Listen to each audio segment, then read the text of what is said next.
Oh, hey there.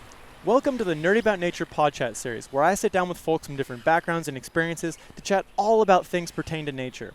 My name is Ross, and this podcast is an extension of a passion project I started called Nerdy About Nature, which also includes tons of fun educational videos all over Instagram, TikTok, YouTube, and basically everywhere else on the internet. Now, all that I create here serves as a means to inspire, educate, and engage folks with the outdoor world so that we can all become better stewards of it, have a little bit more fun when we're out enjoying it, and work to create a more inclusive, diverse, equitable, and just future for each and every one of us in this world that we all share. Because nature, it sure is pretty neat, and I think we should keep it that way. So come on, let's go get nerdy.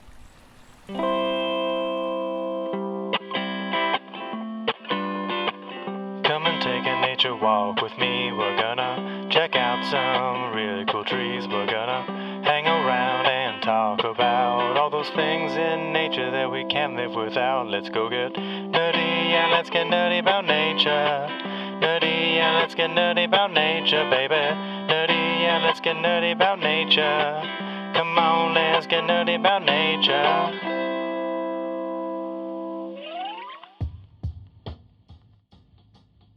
What is up, nerds? Welcome to the Podchat. So stoked to have you all here. Today is a very timely seasonal episode as we get ready for Thanksgiving festivities here in North America.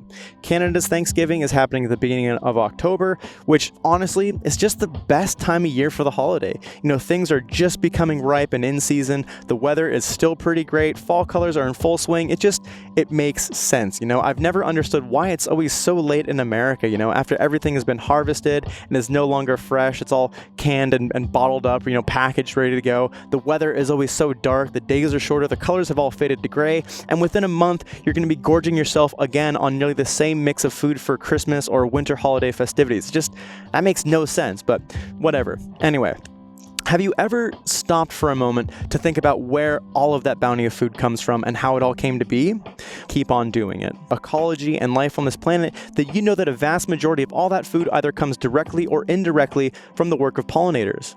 Without pollinators, there would be no fruit, no squash, no pumpkins, no berries, no jam, no cattle or turkey feed, so no meat. You know, they literally are the reason we're able to eat so much of this deliciousness. So today I'm sitting down with Emilie Usher, an urban beekeeper and flower fanatic, to chat all about our most loved pollinators, bees. You know, we tend to immediately think of honeybees here, but it turns out that our native wild bees all around North America play massive roles not only in the health of our agricultural industries, but the functional ecology of the lands we all live amongst, and are incredibly important to biodiversity and our future on this planet.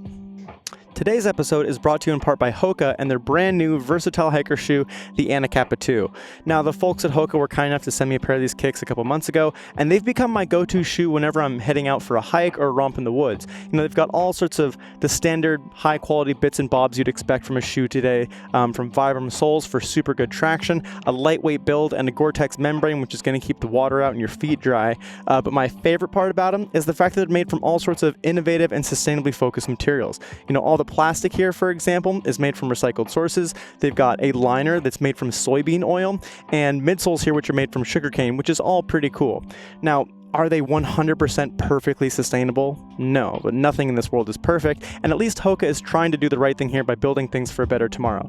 Now, I would still say that the best pair of hiking shoes are the ones that you already own, but if the ones that you own are at the end of their lifespan and beyond repair and you're looking for a replacement, then I would seriously take a gander at the Anacapa 2s. You will not be bummed. Now, you might find yourself asking, why the heck are bees so important? Do they like certain flowers more than others? How long do they live? Do they all live in hives? Do they all sting? What sort of problems are they facing these days? And what the heck is going on with those flashy little green bees I see from time to time? Well, let's dive into this tiny, fascinating little world here with Emilie and learn all about these awesome critters. Look at this one right here. Yeah. I know, we've really got a lot of buddies hanging out with us. This is cool. Yeah. Thanks for joining me on the podcast here, Em. Stoked to have you. Thanks for having me, Ross. Would you like to start by giving us a bit of an introduction and what you do, where we are, and what we're looking at right here? Oh my gosh. Okay, well, who I am. So my name is Emilie, and I am a beekeeper and a nature educator. And really focus on pollinator education in cities. And right now we are hanging out on a logging road just outside of Port Albion in BC on Vancouver Island. And we're hanging out next to some pretty fun flowers. These are pearly everlasting, and the reason why we chose this place to set up is because we have some really great yellow-faced bumblebees hanging out with us. Oh, where's my phone? I need to get a little video. I'll get some video for the people who are watching this. Nice. They're pretty adorable. Yeah, it's really cool to see them. They're just so chill. Like, you can see them just like they're just in full worker mode, just like hunkering down, looking around, finding all the flowers. They're getting a little chilly. They're kind of slowing down. It is kind of the end of the really day. They're really sweet. And I really love bumblebees because they're so easy to pick up when they're nice and chill like this. Look at you. You are such a beekeeper. I really am. So are these native bees? Yeah, so these guys are native, to BC.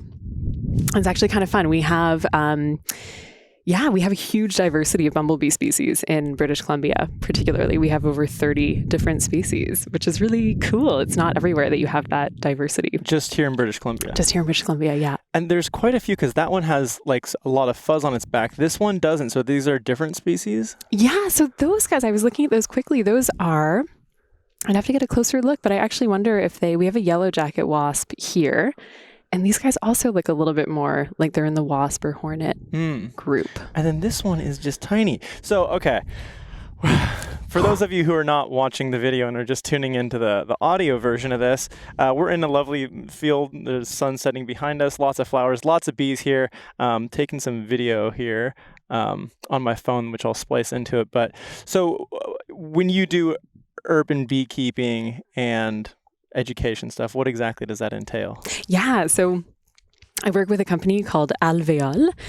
We started the company in Montreal. So alvéole is the word in French for honeycomb. It references like one honeycomb cell, so one hexagonal cell. And there's some really nice parallels with, the cells that make up our lungs. And so we install honeybee hives as well as native bee habitat at buildings in cities. And along with the hives that we install and the wild bee homes that we install, we're really focused on education surrounding bees. And really the overall mission of doing this work with pollinators in cities is really to try and find creative ways of connecting people in cities with nature and with the nature that's kind of all around us, even if we don't often think of it or don't realize it. Mm-hmm. Yeah, because I think that is one of those things that a lot of people don't think about. You think of bees, and bees are bees, and typically people often associate bees with honeybees and the bees that sting you. But there's tons of different species of bees. I read that there's like over 4,000 different species here in North America alone. America alone. Yeah.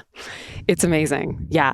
And that's a huge part of the work that we do as well, is trying to really raise awareness about just how many wonderful and fascinating bees exist in our world and how important all of these species are. And one of the reasons why this is such a fun kind of, you said that why they're such fun creatures to educate about is because there's so much that we can do to help provide habitat for them. And there's a lot of impact that we can have as individuals, even in urban spaces. So they're a really great creature to kind of create connection to because there's such actionable things that we can do.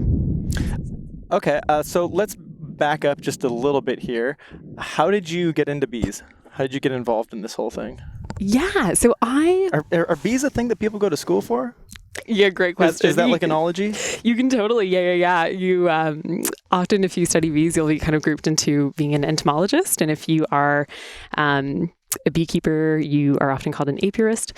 But yeah, I got into bees through an interest in urban agriculture and just kind of a lifelong obsession with flowers. And I worked for a while as a gardener and was able to kind of work as a gardener under a pretty inspiring woman named Cindy Elliott, who had a really great focus on native plantings and kind of some really cool approaches to gardening in cities. And then I was introduced to these guys who had started this company installing honeybee hives in cities and teaching people how to beekeep and educating people about the wild bees around us as well.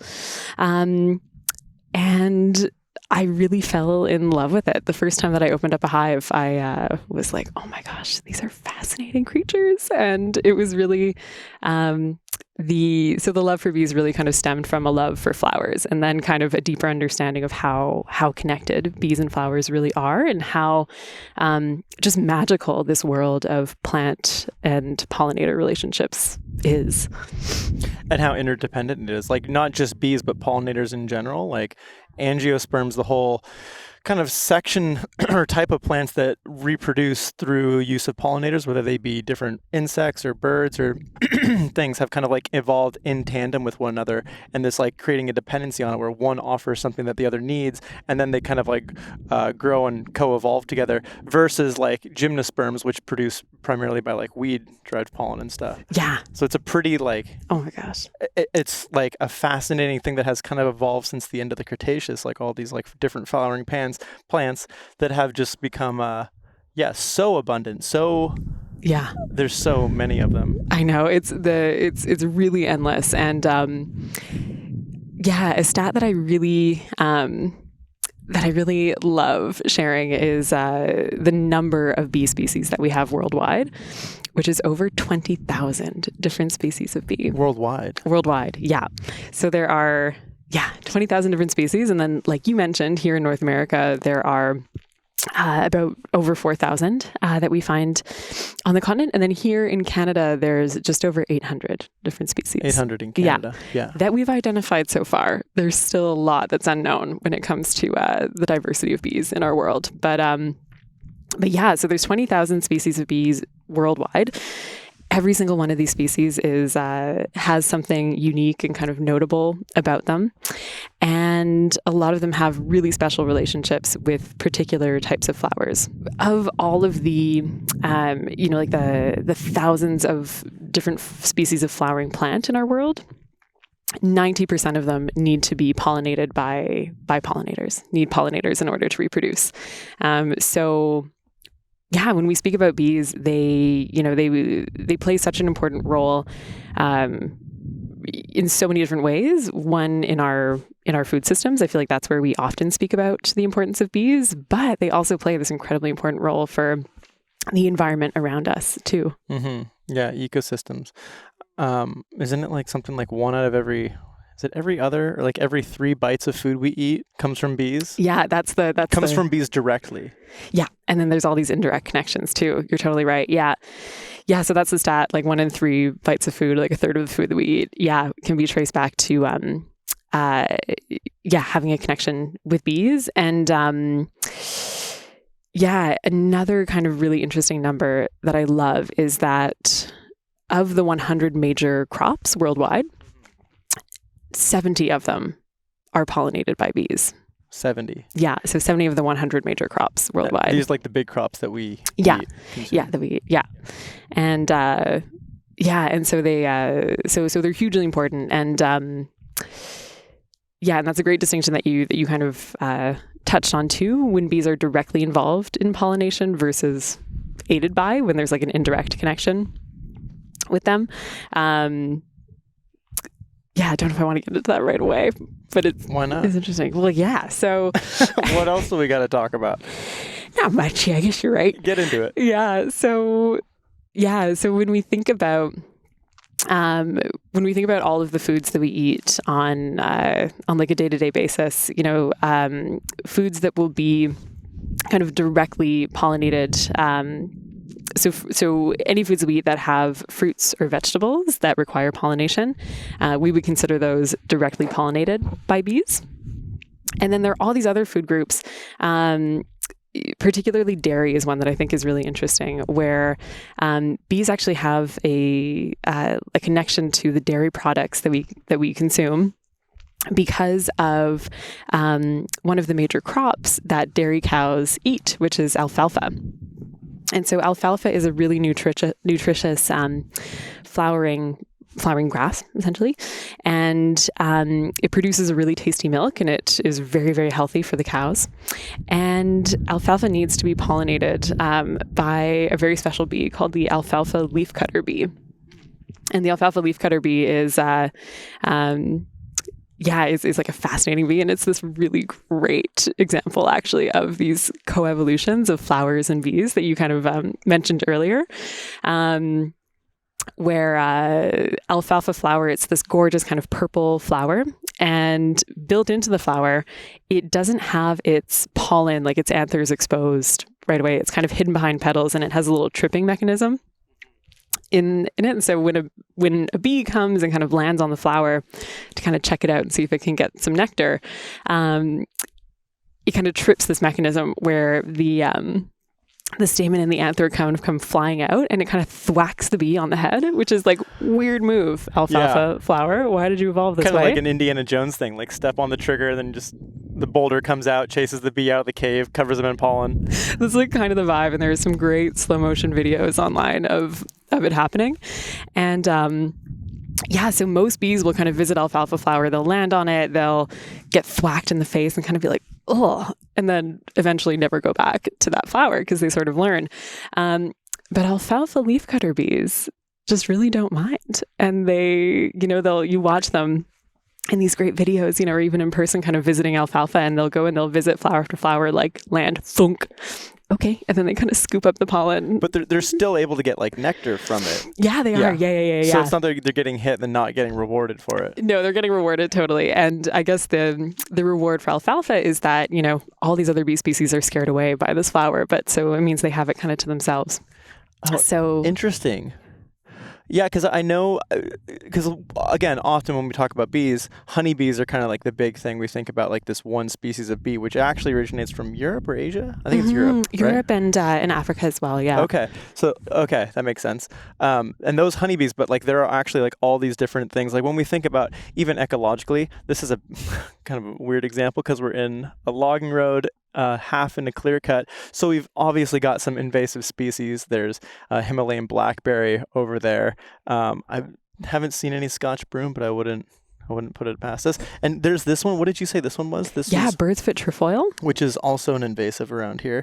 But so like species like this have a way of coming into new areas, but the local bees, like the native bees that exist there, are much more like connected to, and they favor the native species that exist here, and they're like far less likely to pollinate these ones. Obviously, like it still happens to a degree because we see blackberry expanding all over. But I just think it's an interesting connection that like there are these different partnerships that they've kind of formed with different species. Yeah, definitely. Yeah. And it's a really interesting point. Yeah, and I think to kind of contextualize, because there's a lot of like rich stuff in what you just touched on. But I think to kind of contextualize sort of the world of bees, I think when we learn about bees, or when we kind of think about bees, I think a lot of, what we kind of picture in our mind's eye, I think are often honeybees. And I think a lot of what we think we know about, I do this all the time too. Ross is like taking some more videos, these bumblebees. I love it. Just to fill the space. Sorry, you think about honeybees. Yeah, so I think when we think of bees, we often think of things that are really unique to honeybee species specifically. And so out of these 20,000 species of bee that we have worldwide, there's only 8 that are considered honeybees and that live in these highly social colonies that we think of when we think of bees. So that live in the hives that we can kind of picture. The vast majority of bees in our world, they actually live solitary lives. So they live their lives on their own. They're essentially, most of them, they're like a bunch of single moms kind of working out, just making things work out in the world on their own. And then so do they have like their little brood of like, I don't know, how many offspring do they have? Yeah, great question. So I'll kind of compare the two. So in a honeybee hive, there's like a queen bee, and she's the queen. And in a honeybee hive, you'll have thousands of bees inside the colony. And she's just pumping out babies. She's pumping out eggs. Yeah. At the peak of the summer, she'll be pumping out about 2,000 eggs a day. And so she really kind of maintains this big population in the hive. And 2,000 eggs a day? Sorry. Isn't it crazy? Yeah. I know. What's the average lifespan of a honeybee? It depends on the time of year, but it's on average about 30 days.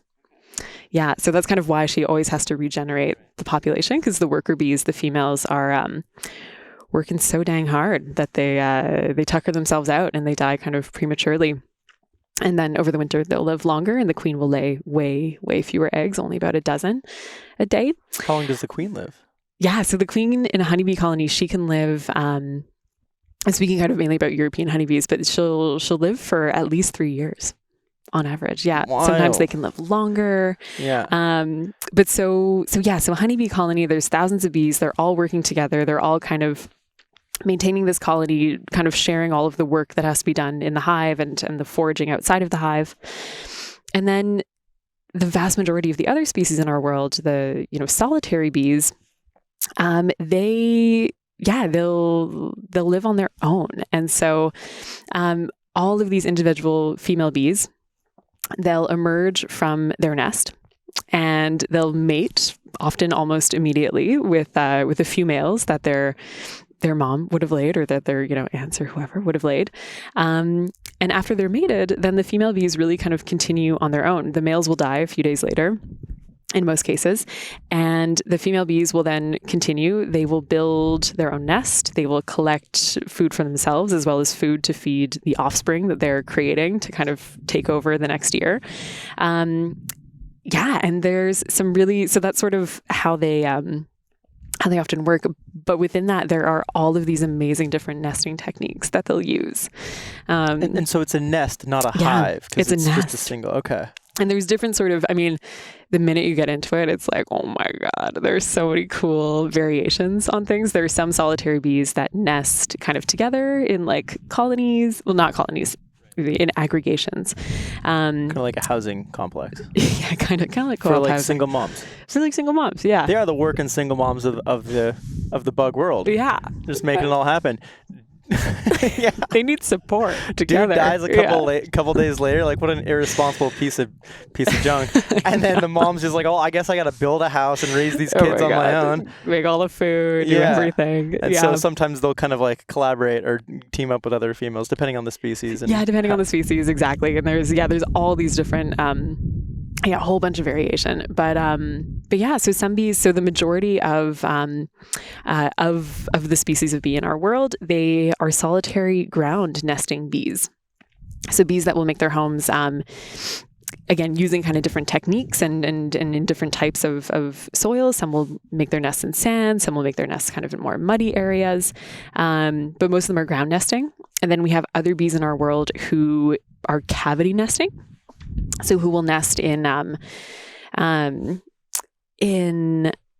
either like hollow plant stems are kind of a classic, or in oh yeah, I could see that, like a straw type thing. Yeah, exactly. What about in like trees, like little definitely in trees, yeah, like woodpecker holes. They'll really kind of find any cavity that suits them, and therefore cavity nesting bees are actually some of the, when it comes to solitary bees that we're able to support as humans with nesting habitat, cavity bees are some of the easiest ones to support, because if you provide cavities that are the right size for the different species that should be around you, chances are they're going to come and take advantage of the habitat you create for them. But so those are kind of so honeybees, even though we know a lot about them, they're really the minority in the world of bees. And this massive, wonderful diversity of solitary wild bees those are often the bees that have co-evolved with specific flowers. And those are bees who can really use some support right now, because a lot of as we're kind of disturbing natural habitats and kind of habitat is disappearing, and like the climate is changing. A lot of these species are kind of feeling it, because they're really losing a lot of the flowers and a lot of the environment that they evolved with. Yeah, I can imagine habitat loss being a really big thing, especially in like grasslands.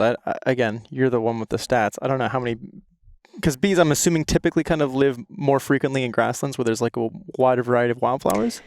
Yeah, I guess there's like going to be forest-specific ones with like all the huckleberries and salal and stuff we have around here as well. Yeah, pretty much anywhere you are in the world, you'll find native bee species. So there's great adaptations for kind of different areas, and a lot of the time, these bees, so whereas a honeybee colony, because they have so many, there's a queen that's laying eggs, it's kind of present all through the year. A lot of these native species actually only emerge for the period that their special flower is blooming. And then they're dormant, hibernating the rest of the time? Yeah. And then the bees are kind of the female bees, the single moms, will kind of work to create their offspring, build their nests over, kind of varies species to species, but about like a 6-week period often. At which point they'll die off and they'll leave their young to develop. And so they're not around to actually like help the babies develop. They just kind of leave them the resources, and then just like exactly. They kind of wake up in an empty house with the fridge full, and they're like, all right, yeah, I'm here. Exactly. Yeah. Pretty sick for the babies. Not so fun for the moms. We got this whole place to ourselves. Yeah. Within the world of solitary bees too, it's I was saying to Ross earlier that I wish that I could show photos to everyone listening, because this world of bees, it is so vast and beautiful and magical. You know, in the world of bees, you find bees that are these wonderful, bright, metallic colors, like metallic green and bright blue and some red species. And you'll find bees that are just like impossibly hairy and fluffy and adorable looking. There's like red mason bees over in Europe that are so sweet. We have like a ton of different species of mason. What do you mean sweet? Like they're nice? They like come up and they lick very you? Sweet looking, and they're adorable. And I mean, I'm super biased, and I would definitely describe any bee that I see is sweet. I should also mention too that that most of our world's bees really don't sting. It's really not. It's a bit of a misconception that bees are big stingers. It's basically honeybees and bumblebees, right? Yeah, basically honeybees and bumblebees. Yeah, and then hornets and wasps, which right. are a whole other those thing. Bastards. Yeah, but in a good way. I love them. I know they play a role too. Yeah, I didn't mean to just slander hornets and wasps. Yeah. I know they can be pretty brutal though. Yeah, not gonna lie. But yeah, so anyway, so the world of bees is really vast, and I think that that kind of sort of like contextualizing just the diversity of the world of bees is an important thing to kind of start off with, because I think we often have a really kind of like small understanding of bees. Yeah, I mean, I have so many questions I want to dive into about like why. I've seen photos and stuff of the green ones, and I've seen the green ones like around. That's just a different species, and is that like kind of iridescent, shiny metallic green, like a camouflage tactic, or it's just the way that species is kind of evolved? Yeah. Oh my gosh, that's a great question. Yeah, so that kind of classic shiny metallic green bee that so that's the metallic green sweat bee. Sweat bee. Yeah, sweat bee. And the metallic green sweat bee is like super widespread. It's native to North America, really wide range. So it's really recognizable, and also its color. In terms of why it has that bright green color, I actually don't know. Why is it called a sweat bee? Great question. Okay. So sweat bees, it's a whole kind of family of bee, and they're always quite small. And like half the size of a normal bee. Yeah, half the size, a third of the size sometimes. Yeah, there's like a bit of a range within that family too. But they get their name because they tend to land on your skin. As like a human, you might find like these little green bees come and visit you sometimes, and they're attracted by sweat, so they like to kind of drink it up. Sorry, I got distracted. There's these two little ones. Those are different ones. Oh, fun! I know there's so many when you start looking out for it. And the black and yellow pattern, I'm assuming that's just kind of your standard kind of like warning pattern in nature, black and definitely. Yeah, and there's but a lot of it would be mimicry, since they don't all sting. They're kind of trying to mimic the ones that do sting so that other animals and things don't mess with them. Definitely. Yeah. There's yellow jacket wasps are really really common, really recognizable. Then you're totally right. There's all of these there's some bees that actually look really similar to yellow jacket wasps. There's like hoverflies too, which a lot of them are black and yellow themselves. Yeah. There are these two. Where are they?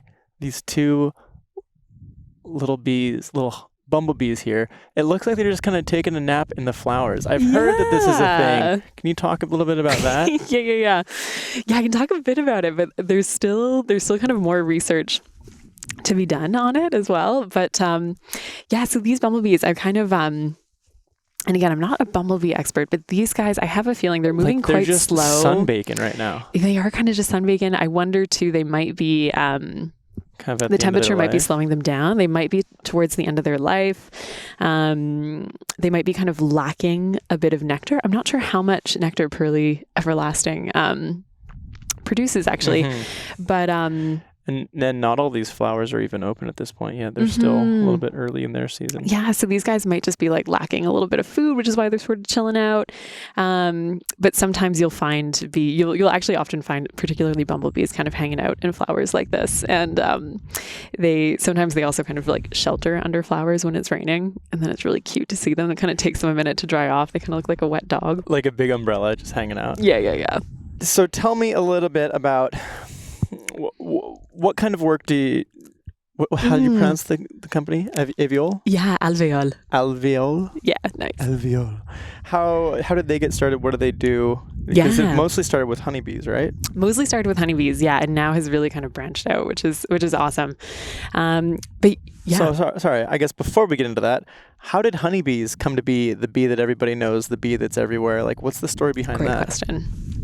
Awesome question. So humans have been working with honeybees for like over 5,000 years now. And kind of often the early Egyptians are who we kind of credit as sort of some of the first innovative beekeepers. And there's these great, when you look back, there's these amazing hieroglyphs depicting beekeepers. And honey was this like hugely important thing in ancient Egyptian society. People were, paid in honey sometimes. Pharaohs were buried with giant, vessels of honey at their sides to bring it with them into the afterlife. And even back then, there was an understanding of the antibacterial properties in honey. So it was used a lot we found it in like recipes for medicines. And anyway, so all that to say that the human relationship with honeybees goes back thousands of years. And across, like Northern Africa and then like through Europe as well, there's really strong culture surrounding honeybees and surrounding beekeeping and beekeeping techniques. As humans kind of continue to work with the species over the years, we grew a deeper understanding of them and started to really learn how to manage the species really effectively. As we sort of started to understand their behaviors and started to understand how we could help these colonies thrive. And so beekeeping quite quickly developed into quite a complex art. And I find it so fascinating just how long we've been trying to understand them as people, and we're still making all these new discoveries today. So just like incredible species. There's kind of a reason why honeybees hold such fascination for us and why they do get a lot of attention. And so essentially, when we started to really understand the mechanics of pollination and kind of the importance of pollination for a lot of our food crops, then the fact that we had this species of bee who we could really easily manage became really interesting. And so the reason why honeybees are so prevalent in our world is because they are a really great pollination resource for our crops. So, and then to just give a bit of history too about how they arrived. So honeybees are actually, there's no species of honeybee that is native to North America. So the honeybees that we find in North America today were brought over in the early 1600s by settlers, and they're now a naturalized species and have been here for hundreds of years. And we're really dependent on honeybees in our agricultural system to pollinate our crops. So they've kind of come over in tandem with like these colonizer crops. Yeah. So I guess circling back to what I was saying earlier about like habitat loss, you can imagine how, especially in an area like the grasslands, like the agricultural kind of like the breadbasket of North America, where they've replaced natural grasslands and all the different variety of species of bees and plants that live there with kind of typically like monoculture mass-produced crops that are then pollinated by honeybees that are brought in, because like the beekeeping business is a big thing. Like honeybees, what is there a term from like beekeepers? Where am I? I feel like I'm No, it's beekeepers. You're totally right. Beekeepers, yeah. They come in with like a crate of bees and like will like go and help and use that to pollinate a crop. Like So they're like beekeepers for hire, and they bring in a crop of not native honeybees to just like pollinate the crops of the farmers. Yeah, exactly. It's a crazy business. It's a crazy business. Yeah. And so within the world of beekeeping, there's, you can have different kind of focuses as a beekeeper. You can be, like a honey producer who's really focused on producing lots of delicious honey. You can be, in our case, we are urban beekeepers, which essentially means that we're beekeepers who really look after bees. We keep our colonies small in order to use them as educational tools. Ironic that they're called colonies of colonizers. Yeah. Anyway. And then there are like commercial pollination beekeepers. So beekeepers who are really, have hives for hire for pollination. And so when you picture, the way that we grow our, the majority of our food now in these like vast monocultures that are just like scales that you would not believe, we go through all this effort to, using herbicide and using modified seeds, et cetera, to grow just this one species over such huge areas. And therefore, you're absolutely, completely transforming the landscape and, removing any possibility of other plants growing. So you're totally right that for all of the native pollinators for whom that used to be their habitat, they, some species have disappeared. Others are like really kind of struggling and only exist in patches. But also when you remove the presence of pollinators because you've created this very, altered environment, kind of a limited dependency. Exactly. And like, you gotta pollinate your crops too. And so this whole system that we have of, these massive monoculture fields, it's really only possible because of honeybees and because we have this species of bee that we've learned to manage and that we can actually transport to different places. And so when you picture scenes like the really massive like almond fields of almond trees or, any crop, like cucumber crops, etc. Canola. Sorry? Canola oil. Canola seeds, oil I'm saying, because those are too. like beautiful fields of yellow. People are like, wow, they're gorgeous. I'm like, that is horrible for I the know, world. I know.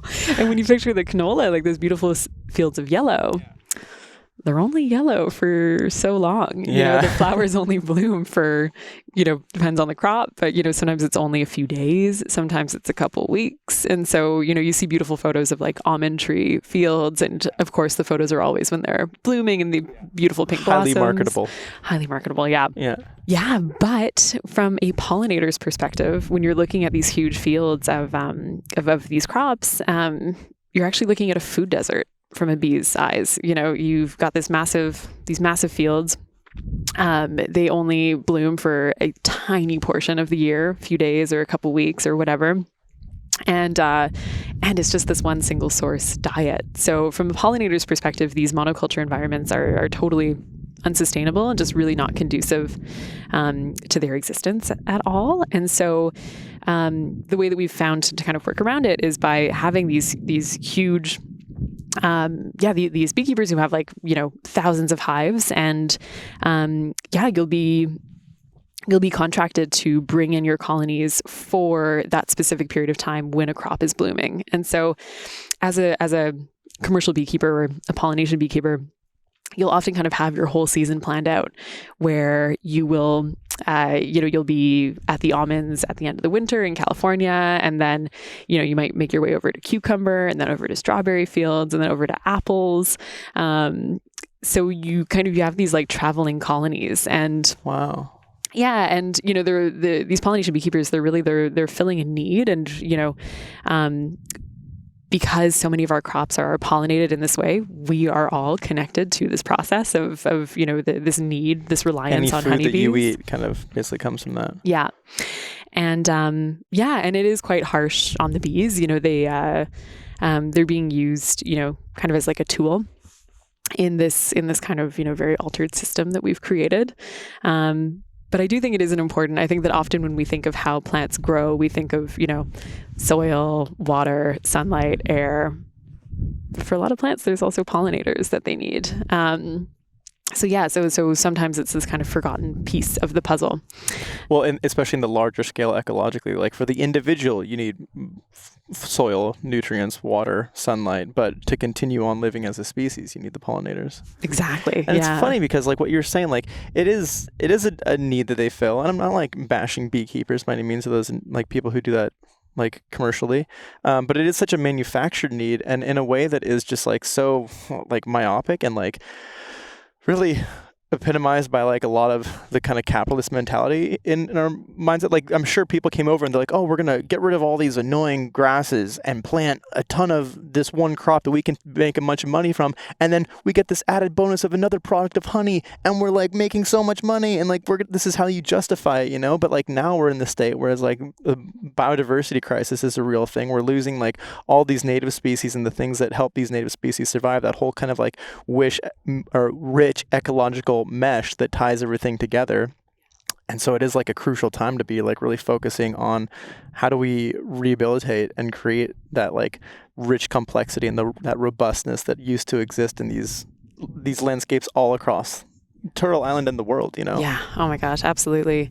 Yeah. And there's really, there's really inspiring, really great kind of work being done to put in place, models for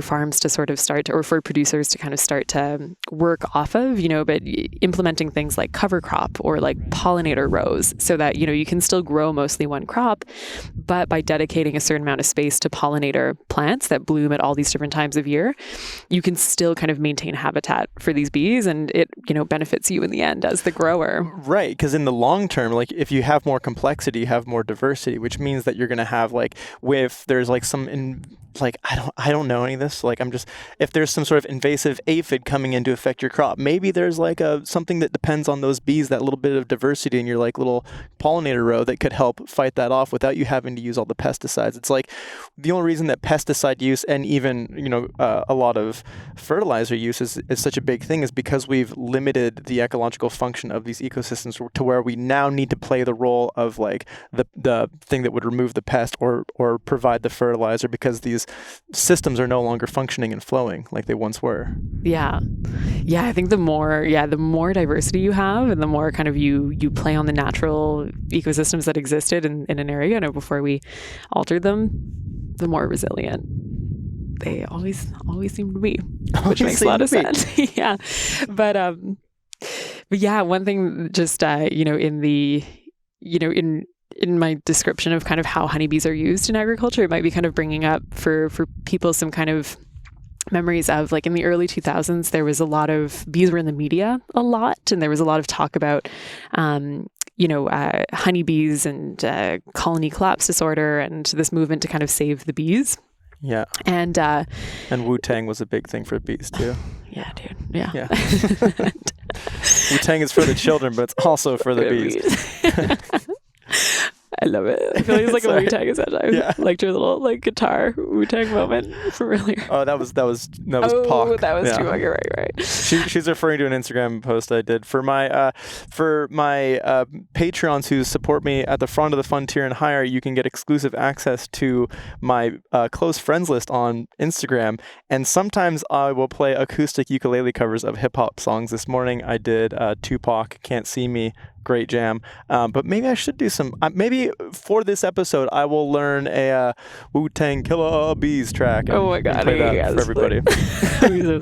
Yeah, highly encouraged. I think really, really, you want to see these ukulele moments. They're great. They're really great. I might put out an album. Yeah, particularly like the waiting for the fairy ones. Those are really... Yeah, it's a great time to play the uke. Yeah. But yeah, so the Saving the Bees movement. Yeah, Saving the Bees, colony collapse disorder is a big thing. Yeah. And so I just kind of wanted to highlight that, a lot of the issues. So colony collapse disorder was, this real kind of combination of different factors that started to have a huge impact on honeybee colonies and led to huge honeybee colony death across North America.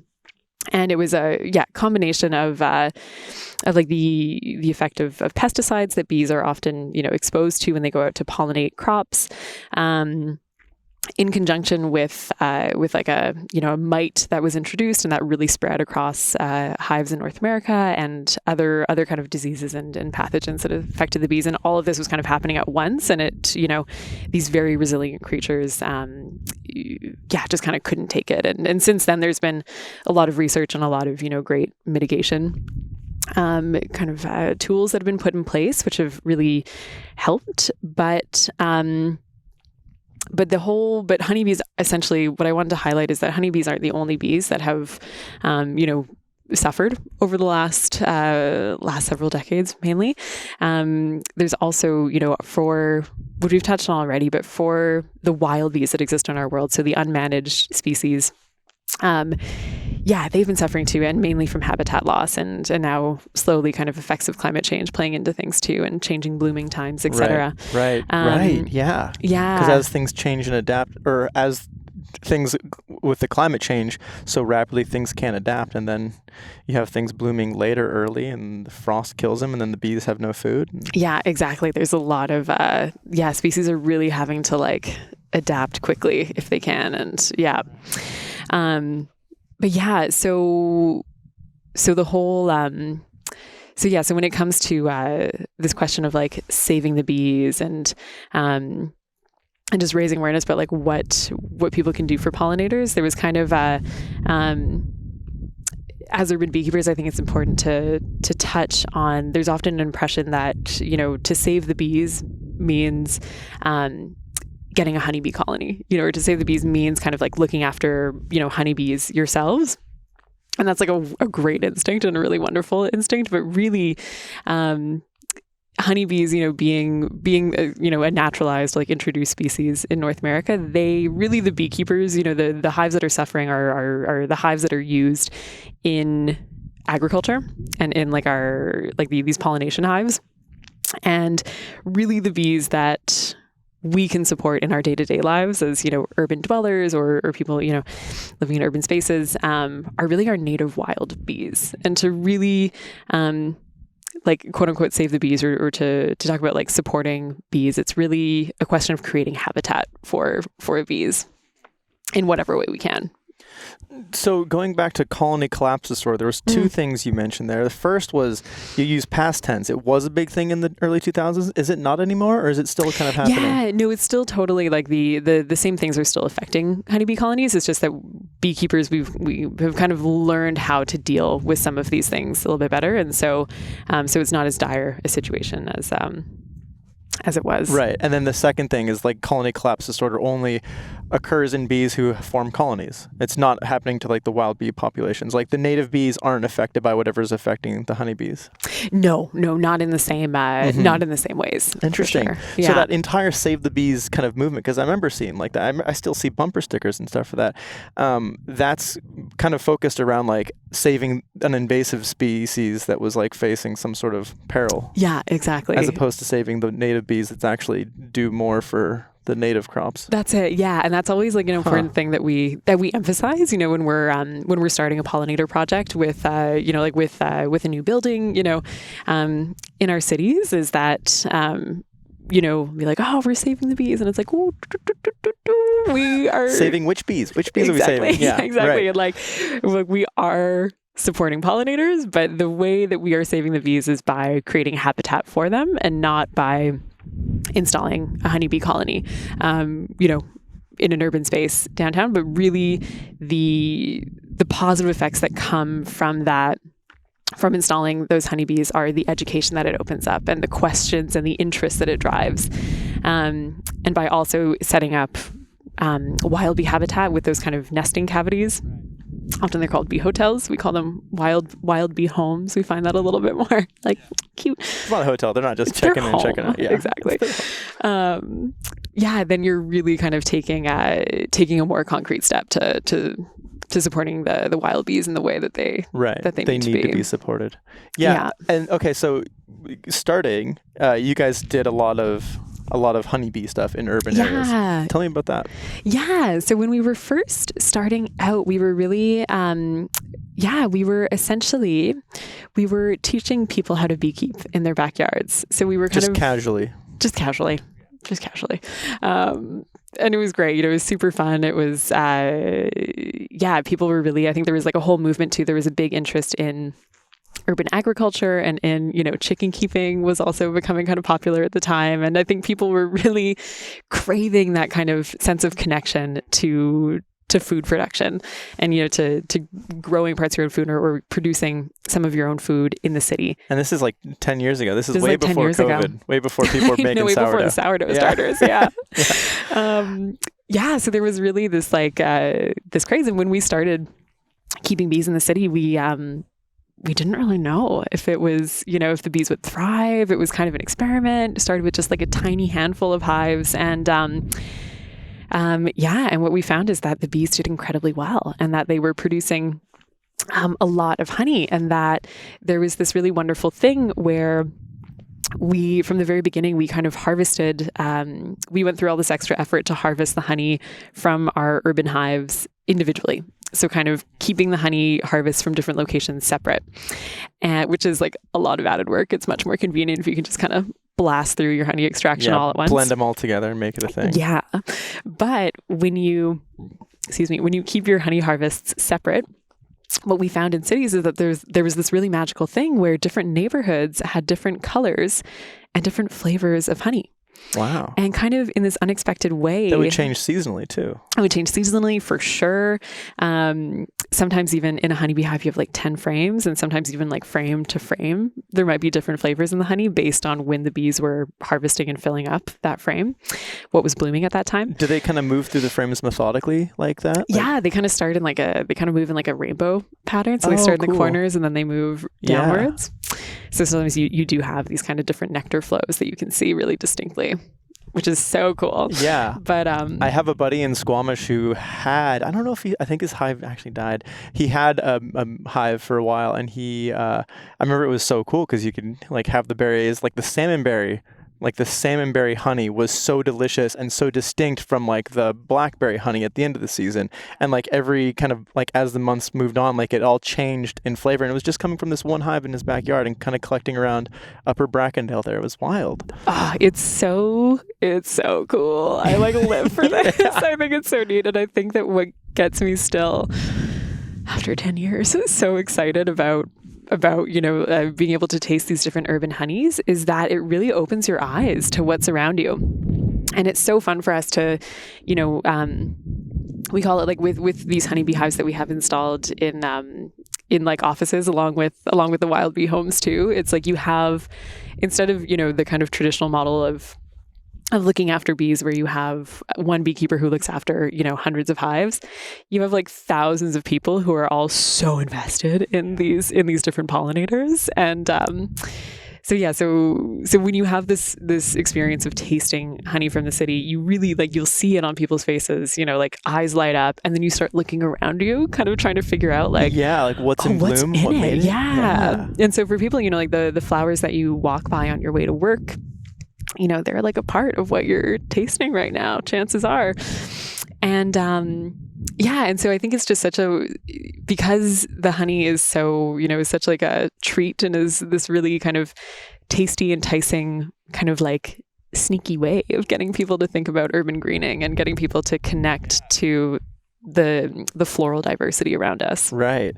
God, I could almost see it being a really cool thing if people started can you imagine if we lived in a society where people were competitive about it, where it's like instead of being like, oh, I'm a Red Sox fan or whatever, it's like you had your neighborhoods like our honey is so much better than your honey, and you had like people competing between neighborhoods to I'm gonna plant these flowers because then our honey is gonna be so much better, and we're gonna beat your neighborhood at the annual honey off. That'd be such a cool thing to get going. Oh my God, it happens. Does it? Totally happens. It's so honestly, I would go to a honey off. Yeah. We have a few really wonderful partners who have, they might have we might have a hive and some wild bee habitat at their a business center kind of outside the city, and then maybe they have one spot that's on the other side, and they there will be competitions between the buildings, to see people who can vote have on the which best is the honey. tastiest. Yeah. Oh, that's awesome. Yeah, I love that. Yeah, so it's just a really wonderful tool for people to sort of think about the environment around them, and oftentimes what we find is that a project might start with with an interest in honeybees, because the honeybee colony, like it's such a fascinating experience to see these creatures and to be able to kind of observe them all working together. And from that experience with the honeybee hive, you start to then ask all these questions about, how they're connected to our food. And then, oh my gosh, the urban greening, the honey, this is so fascinating. And then it's like, well, what other kinds of bee are there? And then you're opening up this whole like amazing, incredible world of all the wild bees, and how you can support them too. Right. And I can imagine that's like a bit of a tough sell off the get-go, because like, again, just like our society, capitalism, we are in a free trade, so it's like we like to barter for things. And with honeybees, it's an easy sell because it's like you get honey. With wild bees, it's like, what do you get? It's like, it's a little bit more tangible. Those berries that like, all the birds you see around you, those eat different berries other than the things that we grow commercially. So if you like those birds, you need to support the plants that support the birds, and you do that by supporting the native bees, or the bears, or whatever it is. Or if you like to forage and you like, I have a real thing with blackberries because like I hate how they're invasive. I hate how pervasive they are. They're just like, they're brutal. But goddamn, they get people outside. Yeah. They get people like my mom and dad. I don't think I love you guys if you're listening. I don't think they could name a native species of berry that they like would go just like pluck and eat. But every August they'll go up and they will for hours just like pluck blackberries and blackberry jam, blackberry pies, and it's like it's great. Like I love how it like gets people out there. But like for most people, like there is no connection, like unless you're like really into foraging, you would not know what types of different like huckleberry and salmonberry, other different species like vaccinium and blueberries and all the different berries that exist that like rely on these different pollinators to like exist in the first place. Like we're just so used to getting everything from a grocery store that we don't even really look around too much, and that's kind of a shame. Totally. But yeah, maybe starting with the bees is a way to get people into that. Absolutely. Yeah, I think it really is. It's like the bees are just such a powerful, like I just see it like every single day over and over and over again. It's just they just unlock this new kind of perspective. Yeah, and then you really do start to I very like dorkily call it like the pollinator perspective. And then when you start looking at the city, it's like, whoa. And then you kind of start seeing all of these opportunities for pollinator habitat, for flowers, that could exist in all of these unused spaces in the city. Yeah. So what would that entail? Like you're talking about, like, how do you create native bee habitat in urban settings? Yeah. So it's kind of one of these nice things too. It's like, so much of, so many of the species that we speak about when it comes to, like conservation or whatever, I feel like the wolves and like in Yellowstone were like one thing, that people tend to kind of think of when you're kind of like new to the world of conservation. And, there's like the reintroduction, how it reshaped rivers. Yeah, exactly. And I think that oftentimes these conservation efforts can feel really far away from us, or really sort of in like capital N nature. And then with pollinators, it's amazing because like they're nature that exists in a park a 4-hour drive away. Exactly. If not further. Yeah. And that's like separate from us. But with pollinators, they are all around us all the time in cities. And I think that it's one of those joys that I love through this pollinator education, kind of giving people this gift of like, you'll never not notice a bee after you learn about them. It's like all of a sudden your world is just full of like all these little friends hanging out. And where was I going with this? And so creating habitat for them is a really, whereas we can't always participate in like conservation efforts to save species, in these more wild places, but certainly not in like a hands-on way. Yeah, exactly. Yeah. We can like sign petitions and whatnot, but raise awareness. Yeah. Right. And then with pollinators, you can like actually concretely create habitat for them, and you might even see them if you do, so there's this whole, it can be such a rewarding experience. And so to create meaningful habitat for pollinators, the first thing you want to do is really, you again kind of like switch into this pollinator perspective. And so a pollinator garden might not be pollinator gardens are gorgeous, but they might not be what you first picture when you think of a garden. Like, from like a human perspective, Oftentimes when you're planting a flower garden, you're thinking of, your favorite types of flowers, maybe what smells you really like, maybe like aesthetically what your favorite kinds are, your favorite colors. But from a pollinator's perspective, you're thinking more, okay, what's native to this area? Because it's really the wild bees around us that I'm trying to support. Honeybees are generalist pollinators, so they'll visit a whole range of flowers. And a lot of our wild native bees are specialists, so they really require specific species. So you're wanting to plant native species that are bee friendly. And one resource that I always point people towards is Pollinator Partnership is a great organization. They exist in Canada and then also in the US. And they have these eco-regional planting guides that have amazing, just really extensive lists of native flowers. And there's often native plant nurseries that you can find with a Google search around you that would have great suggestions too. So you want to be planting native flowers that are bee friendly, that produce nectar and pollen, that are attractive to pollinators around you. And then you also want to make sure that you have something in bloom all throughout the year. So you're kind of thinking of your garden as food and less as an aesthetic thing. And so you want to have something in bloom from the minute that the pollinators start to emerge. Different species come out at different times of year. So you want something from, the earliest days of spring all the way until the latest days of fall. And really that early spring section is a super, super important period for a lot of North America. And so it's kind of bee-friendly things, native, and something in bloom at all times throughout the year. So a pollinator garden is basically a native plant garden. Yeah, pretty much. Yeah. And there are other species that are, incredibly nectar productive that lots of different bee species will visit too. So kind of a mix is great. But you definitely want native species in there. Yeah, and I think that's one of those things, those bits of disconnection that I feel especially in urban areas, we kind of are kind of instilled in us at a young age when we're so used to seeing, especially from a colonially established country, we have so many things from Europe and these exotic things. The British gardens were notorious for going all around the world and taking the prettiest, through humans' eyes, the anthropocentric perspective of what beauty is, taking from all over the world and creating these really gorgeous gardens. And then they have a way of then you go to a wild area and it's it doesn't look as pretty because there's not as many colors. But then the more you familiarize yourself with these specific landscapes, and the different flow of different flowering plants. Starting from, and then the different layers too. For everything from fawn lily and columbine. I love columbine. Probably one of my favorite. I would say that's my favorite flower. Favorite native flower. The beach columbine, western columbine. The red and the yellow, little shooting, falling stars are so gorgeous. Intricate. Yeah. Oh, I know. It's just that, and then crazy. What is it? The common touch me not.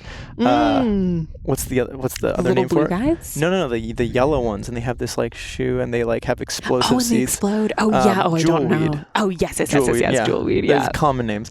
Those are gorgeous. But then what I'm getting at is once you see the seasonality of the places you live, starting with the salmonberry to thimbleberry, to all the different species of huckleberry, red huckleberry, then to cinnamocha, and flowing down, it's you become aware of all the kind of hidden beauty that you take for granted because maybe it's not as big and flamboyant. And fireweed, we mentioned that earlier. Fireweed is one of the most gorgeous goddamn things in the world. It's this purple torch that goes off, and then even afterwards there's some down below you there. Yeah. The silk of fireweed afterwards. Oh my gosh, yeah. How, I was saying this earlier, but how are we not making clothing out of this? If anybody has touch some silkweed. Hold on, I need to get my camera. My phone gone. If anybody oh my God, it's amazing. has touched this silkweed, it is the softest. It rivals cashmere. I swear to God. Can we start making shirts out of fireweed silk? It's incredible. Oh my gosh, I'm on board. I will support that GoFundMe. Yeah, someone out there, do it. Let's get it started. Yeah, I don't even want commissions. Just give me a shirt. Yeah. Yeah, so what I'm saying is the more in tune you become to the kind of flow of native plants as they bloom and die off in your area, there is a real subtle beauty to it that I think gives you a much deeper appreciation for the land you live on, instead of kind of going to this showy, glorious. It's kind of the red carpet of plants. You're look at how beautiful this exotic thing from New Zealand is, and it's who gives a shit? It's from New Zealand. We're in Cascadia. Yeah. I love that too. I love like the subtle beauty. I think that's such a beautiful way of phrasing it. And I think it is that kind of pollinator perspective that I keep bringing up. I think is so much like just kind of changing the old pollinator shades. Yeah, putting them on. I'm wearing them all the time. Just sort of like beautiful starts to carry a different meaning, you know, and like why, you know, like a very subtle, like, you know, these guys that are so subtle are not the most showy flower, but when you understand how much they're connected to, you know, and how much they feed, it's like, that is beautiful. Yeah. And so anyway, all that to say, it can be a really, you know, creating pollinator habitat, it can look like anything. You know, it can look like reseeding your lawn to be, you know, a clover lawn instead, or my neighbor just did that. It's great. Oh my God, amazing. Yeah. Oh, that's so sick. Yeah. That's awesome. And it survives drought so much better. Oh my God. All the other grass is dead around the entire neighborhood, and his is like vibrant green. Like, you know, that kind of green that's so green it feels fake. You're like, is that spray painted? Like, it's so vibrant. It's crazy. Oh my God. Oh, I love that. I'll have to check it out. That's awesome. But yeah, there's also like creeping thyme lawns that are a very kind of like old school thing people are bringing back. There's like people, you know, you can have like a low, like a succulent roof over your garage. I've seen people doing that increasingly, and they have like there's like blooming succulents too, which are very cool. Yeah, like filtering into their gutter. Yeah. I've seen a lot of that. Yeah. So they're not like necessarily sitting in the storm water and like preventing things from draining off. It's just like as they drain, it feeds the succulents. Yeah, exactly. And and then, you know, it can also look like, for me, you know, I'm based in Vancouver and I just have a little balcony, but, you know, in just pots, you know, just like little containers, you can, you know, the bees will find essentially whatever you plant. And so I've had some great, I was away a lot this year, so I really only planted borage, but it's a great bee-friendly flower, and the bees have just been like loving it. It's just such a joy, you know, to be out on your balcony and have these little creatures coming and visiting and kind of hanging out, you know, or it can look like a huge, you know, for downtown buildings, it can look like a huge revamp of all of their green spaces, you know. So there's all these different like levels at which you can approach it, and the bees will find it, and the bees will appreciate it, and it'll almost certainly be a really rewarding experience for you. So speaking of throwing on the pollinator glasses, have you seen that documentary by David Attenborough? It's I haven't. About like the different colors and the way that things perceive things. Oh, I haven't. It's like but I goes have a into like feeling the iridescent like colors of like ravens. Like ravens have like markings. Like to us, they look black because we're not able to see in this like spectrum of light. But yeah, they have like all sorts of different markings, and flowers are the same. There's like certain flowers that they've seen that like they will look almost identical. They're different species that look almost identical, same shape of the flower, but then like under certain light conditions, or like if you're seeing like UV light, there's like actually like different markings that are used to attract pollinators in different ways. Yeah, it's pretty so awesome. Crazy. Yeah. The bees, they see, they're able to see ultraviolet. They're able to see that kind of extra spectrum. And so when you look at, there's so many species that are just amazing when you look at them under that light. There's like landing strips sort of that like will lead pollinators into where like the nectar is. There's like bullseye patterns also when you look at dandelions under UV light. Yeah, there's a bullseye pattern in that dandelions. shows that. Dandelions, really? Yeah. Because those are just like such common, like kind of boring flowers. It's just like all yellow to us. Like you wouldn't think of it. Totally, yeah. And then there's it's too late in the year for us here, but sometimes you see foxglove in these kind of, you know, like logging road Another spaces invasive too. Yeah. Another beautiful invasive. They're beautiful invasive. My God. Yeah, but they have these really great kind of bright strips that kind of pull pollinators in. Really? Mm-hmm. Like UV strips that we can't see. Strips that we can't see. Oh, yeah. wild. Yeah. That's what I mean. Like it's beauty truly is in the eye of the beholder. And like we only see things from our, you know, limited human perspective. But like if we take a moment to think about what other things might consider to be beautiful, it changes the way we see the world.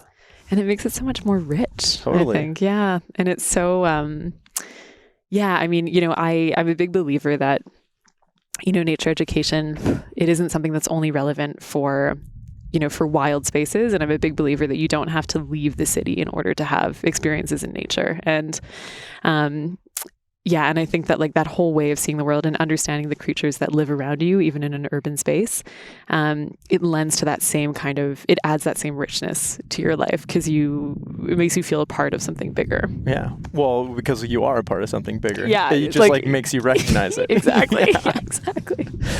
So with your role, what do you do a lot of presentations and talking and stuff, right? Yeah, I do. All around the world. So how many hives do you have? Because it started in Montreal, but now it's global.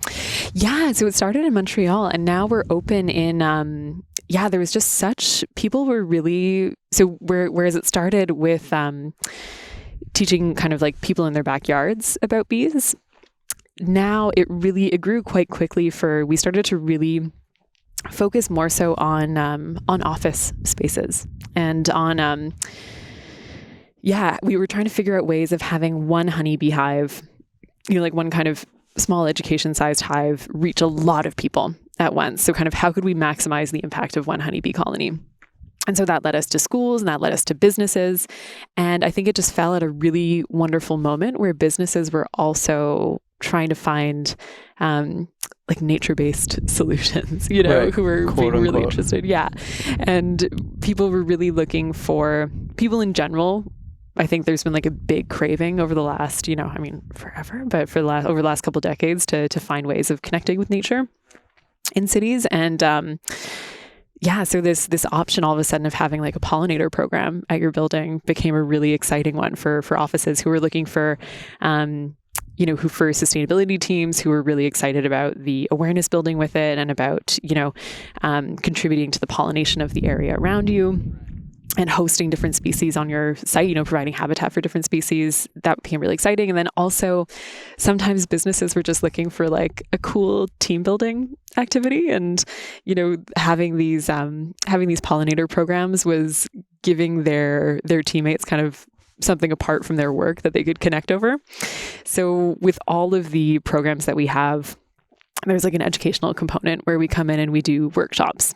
And those range from presentations about, the diversity of wild bees to more honeybee-focused workshops to workshops that are really hands-on, where you're either, extracting frames of honey and then comparing different neighborhoods, or making your own native bee-friendly mixes. So everyone kind of leaves with their own little like wildflower seed mix.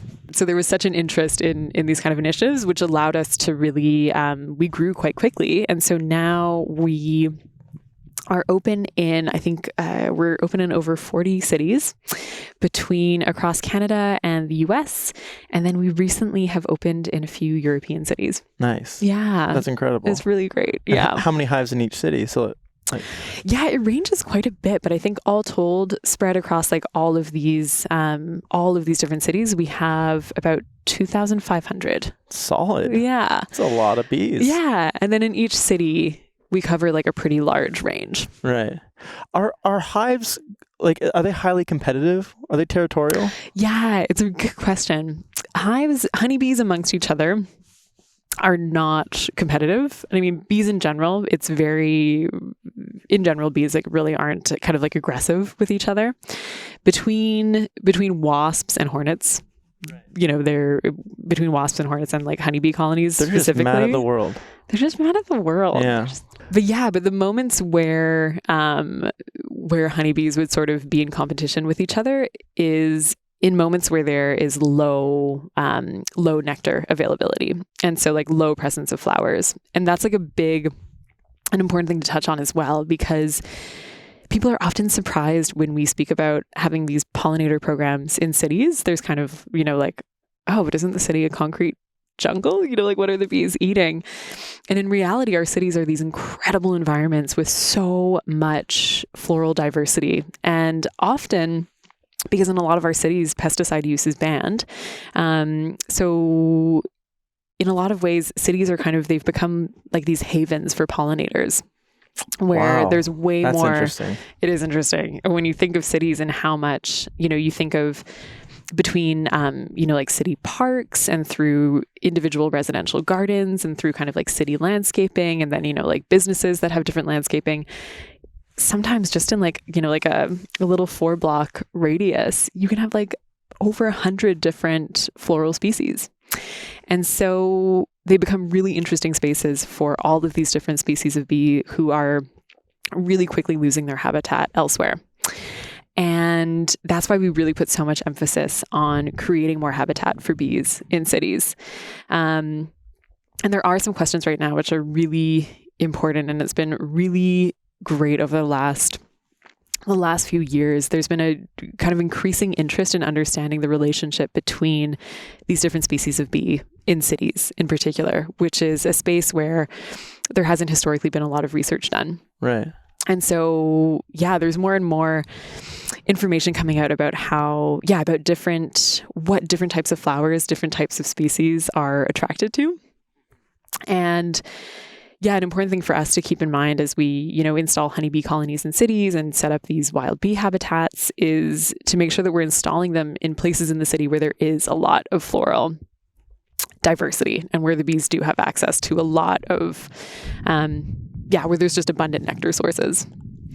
God, that is just, I'm stuck on that. I can't.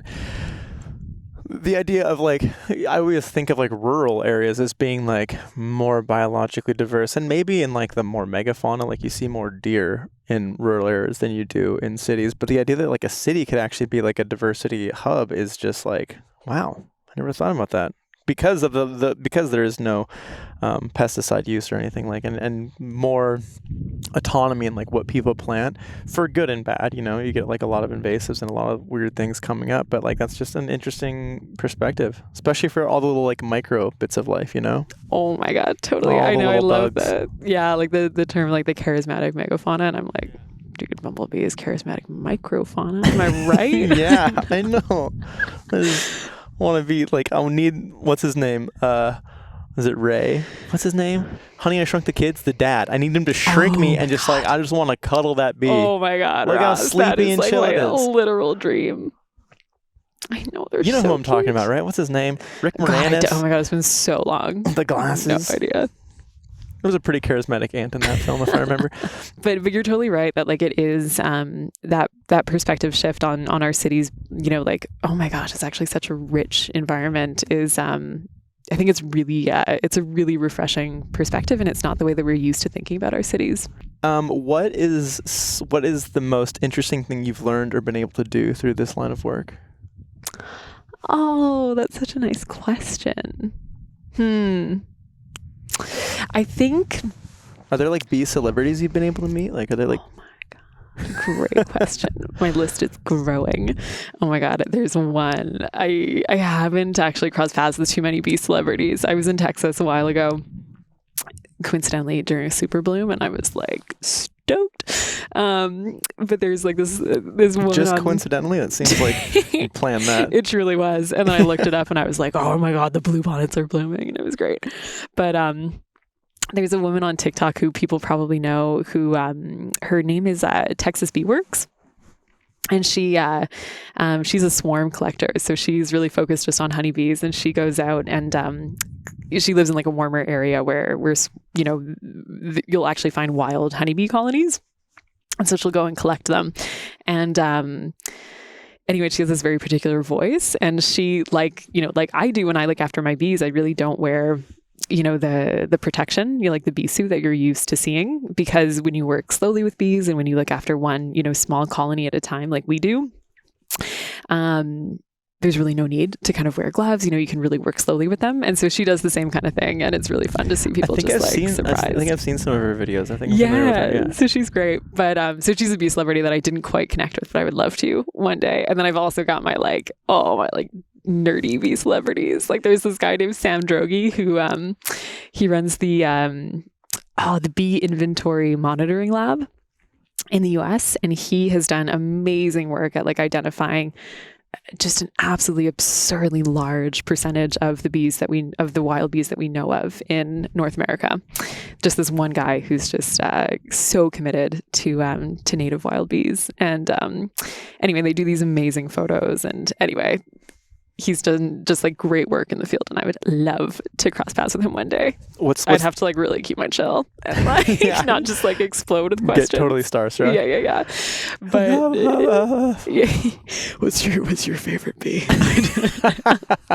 But to answer your question about what through this line of work, like what's something that kind of stands out, and I think that it's really special to be in a position where I get to go into these, these buildings. I get to go in front of these groups of people. Sometimes it's like auditoriums of hundreds. Sometimes it's, tiny groups of like 5 or 6 colleagues. People at COP 15. People at COP 15 where we were hanging out. That's right. Yeah, that was a cool experience. But yeah, just having the privilege of being, coming in to these groups of adults, because I think often we think of nature education, we sometimes think of schools, or people assume when they learn about our business that we really focus mainly on schools. And it's like, no, man, we're out with like adults, and being in the position where you go in and getting to teach people something new about the natural world, and about a part of our natural world that they are inherently so connected to and maybe had never thought about it that much. And also that is all around them all the time. And I think we so rarely have those opportunities as, grown people out living in the world, of having someone in front of you who's just there to teach you something new. And I think I'm always so inspired by these folks who might, previously not ever identify as being interested in conservation, or, as, interested in sustainability.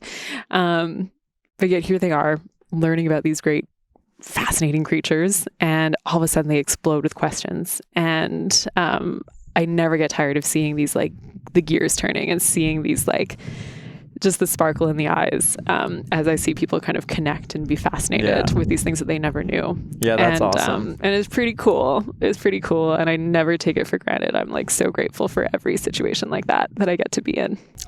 So as part of this podcast, through support from people on Patreon who support Nerdy About Nature, I do a donation to a nonprofit of my guest's choice here as a way of saying thanks for coming on. Do you have one in mind that you would like to donate to? Yeah. Oh my gosh, I forgot about this. But yeah, absolutely. The Xerces Society. Xerces? Yeah. So Xerces. Oh, okay. They do amazing. You have to write that down for me. Well, yeah, I'll text you after. But they do really important, really wonderful research on insects at large. But they also have really wonderful pollinator focused programs. Okay. Awesome. Yeah, and we're like always so just like grateful for the work that they do. Where are they based? Are they in the States or Canada? They're based in the States, but kind of across North America. Yeah. Xerces Foundation. Yeah, Xerces Society. Yeah. Xerces Society. Yeah. Okay. I can do that. Oh, look at these 2 little bees just bidding us adieu. Where can people go for more information on all that you do and more bee stuff? Yeah, so people can check out. So our website is alveole.buzz. ALVEO. .buzz is a thing? .buzz. I know, it's a thing. That's funny. Yeah, we really made the decision a few years ago and have really stuck with it. And so you can find us there. And so, if you're someone who's curious about a pollinator program at your like workplace, definitely reach out. We also do kind of a la carte workshops too. So if you were curious in getting a workshop for your work group, if you have like a school as well, we love doing workshops with schools. So there's a few different ways of reaching out. But yeah, I encourage people to, I'll just like drop a little suggestion of these pollinator partnership eco-regional planting guides too, if you're someone who's really interested in ways that you can create habitat for bees. Yeah. And if you could provide me with links to that, I can throw links to that in the show notes so people can just like scroll down and click that and get involved. Oh, that's so fun. Any parting words for our listeners? Be well. Oh my God. And we will end it on that terrible pun. Wow. Thanks so much, Emilie, for coming on. Thanks, Ross. This was really fun. Wow. So much respect for all those amazing little insects and all the hard work they do. Thanks so much, bees. You can learn more about alveole and the work that they do to help protect those bees via the link in the show notes below here, as well as learn more about the Xerces Society, whom Emilie opted to give this episode's donation to. Now, these donations are made possible thanks to support from those of you who support this project on Patreon, as well as support from sponsors of the show like Hoka and the rad Anacapa 2 hiking shoes. So I've got some pretty awesome news to tell you all here. Thanks to all the support from you wonderful Patreon supporters, I've finally been able to hire some help with producing these podcasts. I'm stoked to be working with Janelle Hoopelainen, who's going to be managing the post-production here, which means that I can focus on having more of these conversations and bringing you all many more episodes in a much more timely and professional manner, so that's really awesome. It's just a small example of how much we can all grow and work together when energy is put into things you enjoy, so huge thanks to all of you out there who enjoy what I'm doing and have put energy into supporting it. If you're not a Patreon subscriber but you enjoy this podcast and all the fun educational videos I make all over social media and you want to support their production so they can continue getting better and better, you can do so by joining the Patreon family today for as little as $1 a month or more at patreon.com/nerdaboutnature, or by making a one-time donation, or by getting some really sweet organic shirts, some sweet Nerdy About Nature merch at nerdaboutnature.com. Now, all of this support goes into giving us the stability to continue putting the time, energy, resources, and research into all these various topics to continue making content that aims to educate, inspire, and shape a new future for a better tomorrow. So if you're enjoying it, then we'd really appreciate your support here so we can keep on doing it. Thanks so much for tuning into this week's conversation, and I'm looking forward to keeping nature neat with you well into the future. Catch you next time. This episode of the Nerdy About Nature Podchat series was produced by me, Ross Reed, edited by Janelle Hoopelainen, and made possible with support from individuals like yourself. For ways to support this project and to learn more, check out nerdaboutnature.com or at nerdaboutnature on your favorite social platform.